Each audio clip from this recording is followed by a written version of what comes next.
Okay, for today's video, gagawa tayo ng dishwashing liquid. Ito, isang timba ito. Bali, dalawang na ginamit kong na timba. Ang isang timba, isang ganito ang ginamit ko. Isang ganito ang isang timba. Bali, dalawa. Ito hindi ito pang hindi ito pang business, kumbaga personal use lang namin ito dahil sa dami ng mga inuugasan kong plato na kainan ng mga customers natin, naka-stock kami ng ganito. So lemon ang ginamit ko. So ito, nagdagdag ako ng isang tasang asin, bango, at saka isang tasang suka. Suka ang ginamit. Wala sa description na lalagyan ng suka at asin. Ito, diskarte ko lang ito para hindi masira kasi medyo matagal ito. Ang asin at suka ay pwede namang idagdag yun sa panghugas di ba? Kaya yun. Pero ang amoy, wow, lemon. Ano kayang lasa nito? Bango. Kaya hindi nasisira. Nung ginawa ko na to, bali 10 minutes ko na to binabad. Depende, hindi naman to masisira, pero nagapurang ako, baka may tao na doon na bibili. So ngayon, ito pwede na tayong ready for packaging na. Itong paglalagyan ko, hindi ito kasi pang benta. Ang sarili lang namin ito na gamit dahil matakaw kami sa ganito. Malambot na. Yan.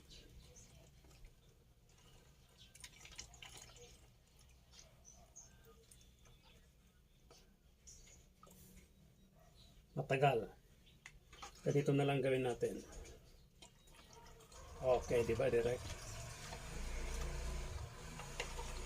Mga 4 siguro na na galon nito na 4 liters ang kaya niya. Di ba, ang dami namin abasto. This is good for 4 months. Di ba, hindi naman ito masisira lang. Hindi ito masisira dahil nilagyan ko nga ito ng asin at isang poteng suka. Di ba? Para hindi siya masisira. Yung amoy ganun pa rin naman.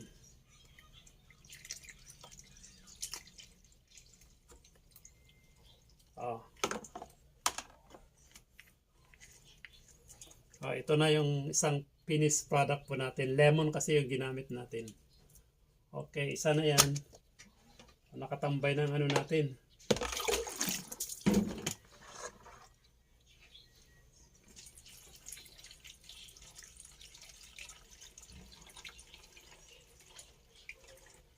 Diba? Biruin mo, 4 months ang natin. Magkano bili ko doon? Yung kasi nag-sell sila yung tatlong buy one take 2 ang kinuha ko, kaya ganoon. Ganito kalaki Isang timba. Dalawa lang ginamit ko, yung isa reserve na lang yan.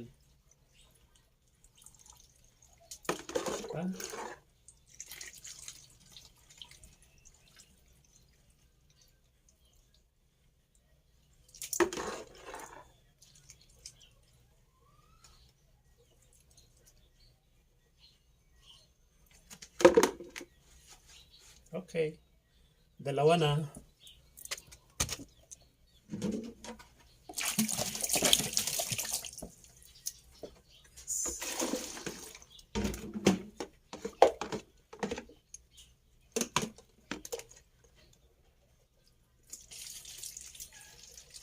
Wow, marami din ito na abasto natin. Panghugas.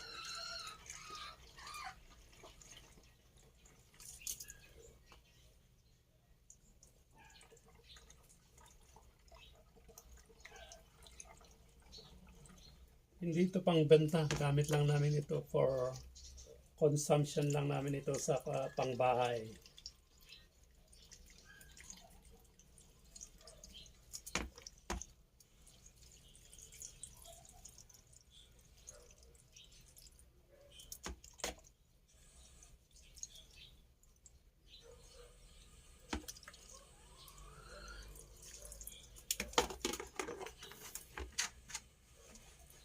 Okay, 3 na. Parang 4 atang kaya niya. 4 ang kaya niyang anuin. 4 na ganito. O, di ba? Marami din na. Medyo matagal-tagal din ito na abasto namin. Pero may yung 4 months na gamit namin ito. Ay, hindi pa 4 months. More than 4 months, mga 5 months. Tsaka yung dati kong na-stock doon na 5 months, pinuksan ko, ganun pa rin ang amoy. Sa dahilang, meron siyang preservative na inilagay ko. Ayan nga yung suka at asin. Kaya sa mga gumagawa, kung gusto nyo gumawa para sa gamit niyo, maglagay kayo ng kaunting asin at saka kaunting suka. Yung suka, isang tasang asin at isang tasang kutsara, isang tasang suka ang gamitin ninyo. Tapos ihalo-halo lang. Uy, 4.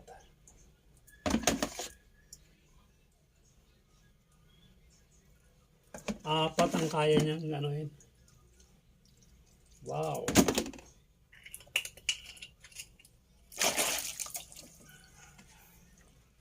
O, diba? Naka-4 na ako. Ay, meron pang kaunti. O, isang timba lang yung ganito. Stock ko na yan. Gagamitin ko ulit pag na ano.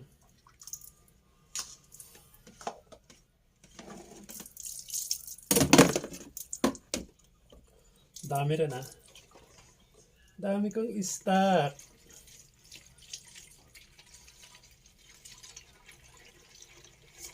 Ow! Ay, ang dami kong stock na ganito.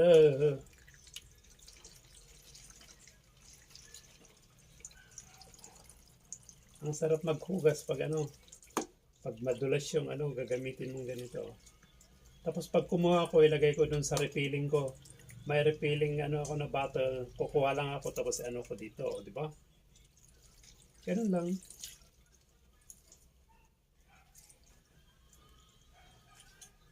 Bango. Ay, bango, amoy melon. Amoy melon talaga.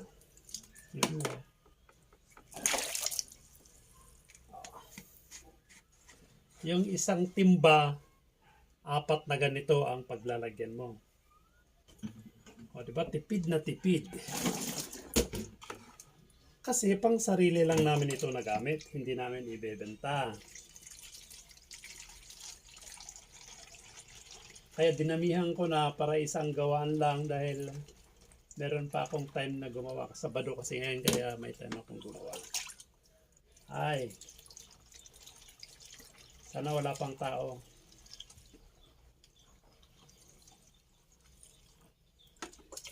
Sulit din ito. Sulit ito na ano na tawag doon. Na DIY na gagawin natin pang ano, pang dishwashing. Kumbaga hindi ka nagtitipid sa sabon, di ba? Kasi marami kang abasto. Di ba? Na. Etong bottle na ganito, pinag-ubusan ko rin. Kaya ayun, nung makita kong naubos ng laman, ay gumawa ulit ako. Diba? Galing na.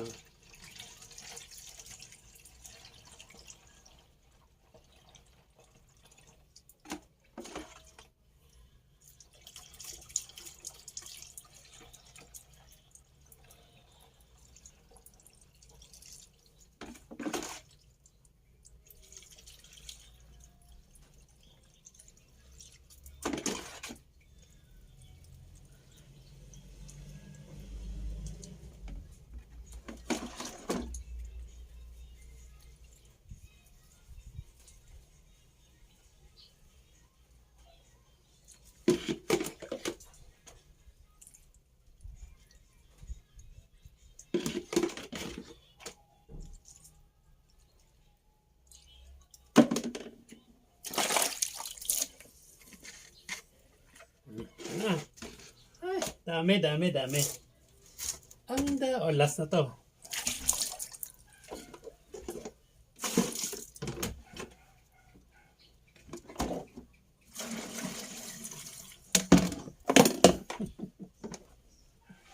galing na. Ang galing. Iba talaga pag madiskarte, ano? O, tingnan mo.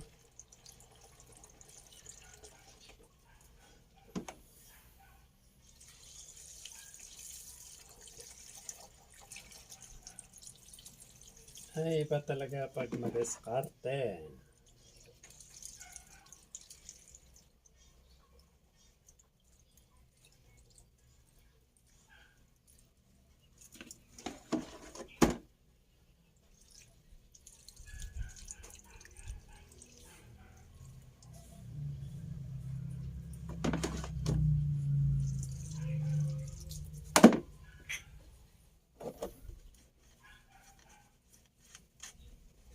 Ay, meron pa. May kalahati pa, oh. Oh, diba? Bali, ang nagawa niya is, 8. 8 na ganito ang nagawa niya. Pa, oh, dami na. 8. 1, 2, 3, 4, 5, 6, 7, 8. 8 and a half. Oh, meron pa dito na tira. So, ilagay natin sa bote. Dami na. Ang dami kong abasto. Oh,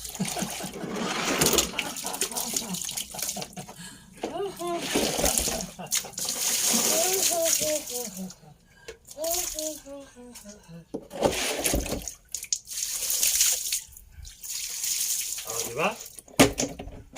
Okay, thank you for watching. Tapos na ulit and bye-bye.